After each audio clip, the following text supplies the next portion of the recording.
Breaking news overseas. Massive explosions have been seen and heard in Ukraine as Russian troops launched that wide-ranging attack on several Ukrainian cities. This happened just before dawn. This morning, leaders from around the world are calling on Russia to now stand down.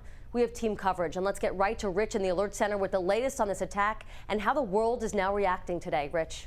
Well, Aaron, breaking this morning, let's take a live look here at what is the border town near Crimea and Ukraine, the border there, and a situation where you've got troops coming in, and we've already have reports of casualties. 40 people, the Ukrainian government says, have died already due to Russian attacks in Ukraine. Let's take a look at some of these images and break them down. We'll start here on the Russian-Crimean border. You see the troops coming in there up top, rolling in with tanks in from Crimea. Again, remember, Crimea was that territory annexed by Russia several years ago. Similar situation in Belarus. You've got the tanks rolling in from the north there. Scary situation, and they're already seeing the results of what's happened. Take a look at this. An explosion. This is in northeastern Ukraine. You see it off there in the distance. All of these images coming in from the Ukrainian government, as we said, but then we have this other one, another video coming in from our international news partners, I-24, an airport in western Ukraine, a missile strike there, and the damage is just overwhelming.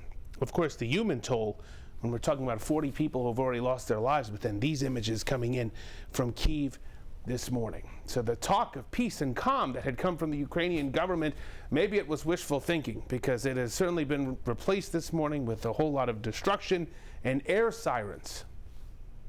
Oh, here it is. That's the situation. The world largely reacting with indignation, of course, especially in the West. This from the EU earlier this morning. These are among the darkest hours for Europe since the end of World War II. A major nuclear power has attacked a neighbor country and is threatening reprisals of any other states that may come to its rescue. So you have attacks, you have potential missile strikes, it appears, and then there's the situation where you worry about cyber attacks and misinformation. Ukraine's government putting this out, warning its people, only share and only trust information from sources that can be verified. Because again, there is that concern that Russians can infiltrate the information that goes out, and that can certainly turn the tide in what many Ukrainians are feeling and many people around the world about the situation on the ground right there. Okay, what does that